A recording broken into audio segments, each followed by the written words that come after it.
Bonjour à tous, aujourd'hui on va décortiquer quelque chose de fascinant, le plan directeur économique du colonialisme britannique en Afrique.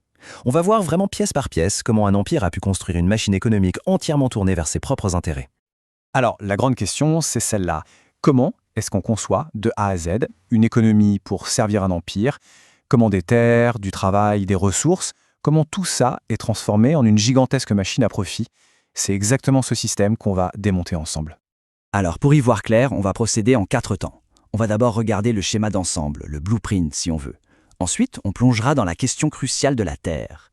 Puis, comment la production était organisée pour la métropole. Et enfin, on verra l'infrastructure qui soudait tout ça. C'est parti.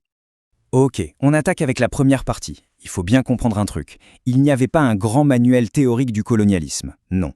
Mais dans les faits, la politique économique suivait des principes, des principes très clairs. C'était ça, le véritable plan de match. Et ces principes, on peut les résumer en 4 piliers. Le premier, c'est simple. Les colonies, c'est avant tout un réservoir de matières premières. Le deuxième, ces mêmes colonies doivent devenir un marché captif pour les produits finis fabriqués en métropole. Troisième point, crucial, les colonies doivent s'autofinancer. Et enfin, le but ultime, sans aucune ambiguïté, c'est l'enrichissement des colons et des grands intérêts en métropole. Ce n'était pas un bonus, c'était vraiment l'objectif numéro 1. Et attention, cette intention n'était pas du tout cachée, elle était même assumée au plus haut sommet de l'État. Écoutez bien cette citation de Lord Salisbury, Premier ministre à l'époque, elle est limpide. On ne parle pas de développement, non, le but, c'est d'ouvrir la porte pour le commerce et le capital britannique, c'est dit noir sur blanc. On passe maintenant au nerf de la guerre. À l'époque, le moyen de production numéro 1, le plus fondamental, c'était quoi? C'était la terre. Donc pour contrôler l'économie, il fallait contrôler la terre. C'est aussi simple que ça. C'est vraiment la fondation sur laquelle tout le reste du système a été bâti.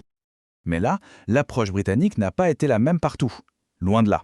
En gros, on a 2 cas de futur. D'un côté, l'Afrique de l'Ouest, où grâce à des structures politiques locales solides et à la résistance, les populations ont réussi à garder le contrôle d'une grande partie de leurs terres. Et de l'autre, l'Afrique de l'Est et centrale. Et là, c'est une toute autre histoire. On assiste à une expropriation massive et systématique des meilleures terres au profit des colons européens. Et pour voir à quel point ça a été brutal, prenez le cas du Kenya. C'est une illustration parfaite. Regardez ces chiffres, la rapidité, l'échelle du truc. C'est fou. En moins 30 ans, on passe de presque rien à quasiment 3 millions d'hectares de terre qui passent aux mains des Européens. Et évidemment, on ne parle pas de n'importe quelle terre, c'était les plus fertiles. Et ce processus, il a été gravé dans le marbre de la loi. En Rhodésie du Sud, par exemple, le fameux Land Apportionment Act de 1930 a littéralement coupé le pays en deux sur des bases raciales. Imaginez, plus de la moitié des terres, y compris toutes les villes, étaient légalement réservées à une toute petite minorité européenne. Et le plus dingue, c'est que le but n'était même pas toujours de produire quelque chose. La preuve, au Kenya, quasiment les 2/3 de ces terres expropriées, elles n'étaient même pas cultivées par leurs nouveaux propriétaires. Non, la terre était devenue un simple actif spéculatif, un moyen de faire de l'argent juste en la possédant, en attendant que sa valeur monte. Ok, donc une fois que la terre est sous contrôle, l'étape suivante, c'est d'organiser la production. Et là encore, pas de surprise, tout le système a été pensé pour une seule chose, répondre aux besoins de l'industrie et des consommateurs en Grande-Bretagne. Voyons un peu comment ça marchait. Et là aussi, on retrouve un peu les 2 modèles qu'on a vus pour la terre. D'un côté, l'Afrique de l'Ouest, où la production destinée à l'exportation, pensez au cacao, à l'huile de palme, venait de millions de petits agriculteurs africains. De l'autre, les colonies de peuplement, comme le Kenya. Là, le paysage est totalement différent. De grandes fermes européennes qui dominent tout et qui, pour fonctionner, ont besoin de main-d'œuvre africaine. Et cette main-d'œuvre, comment l'obtenir? Par un système très ingénieux.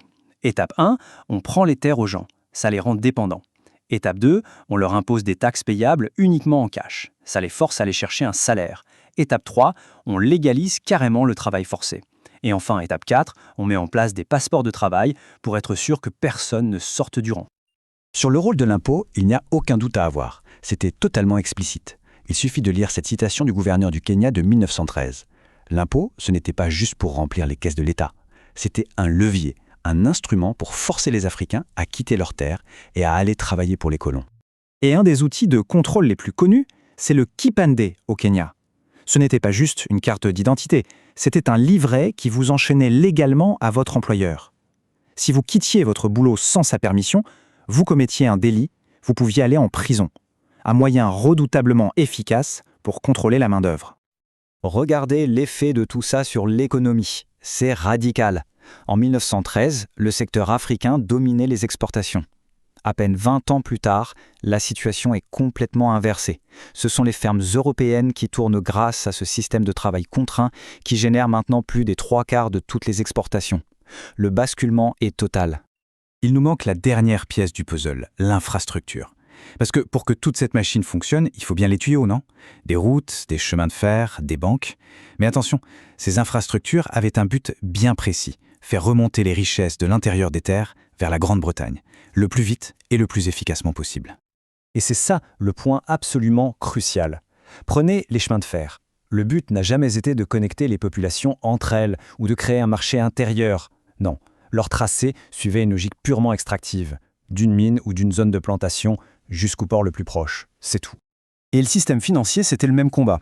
Les monnaies locales étaient liées à la livre sterling, ce qui arrangeait bien le commerce.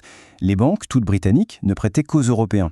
Et surtout, tous les profits générés dans les colonies repartaient directement vers Londres. Le capital ne restait pas sur place, ce qui a complètement empêché le développement d'une économie locale autonome. Bien sûr, quand on parle d'extraction, il n'y a pas que l'agriculture. Dans beaucoup d'endroits, c'était même les minéraux qui constituaient le gros du pactole. Ce tableau de 1935, il montre à quel point les économies de certaines colonies étaient complètement dépendantes de leurs ressources minières. Si on prend le cas de la Rhodésie du Sud, le visuel est frappant. Plus de 70% de la valeur totale des exportations, c'est des minéraux. C'est vraiment le cas d'école d'une économie qui a été entièrement façonnée pour extraire une ressource brute et l'envoyer directement en métropole. Donc pour résumer, et c'est vraiment le point essentiel à retenir, tout ce qu'on vient de voir, ce ne sont pas des politiques séparées. Non, le contrôle de la terre, la mise au travail de la main-d'œuvre, l'orientation de la production, le design des infrastructures, tout ça formait un système complet, cohérent, avec un seul et unique objectif, faire remonter la richesse des colonies vers le centre de l'Empire.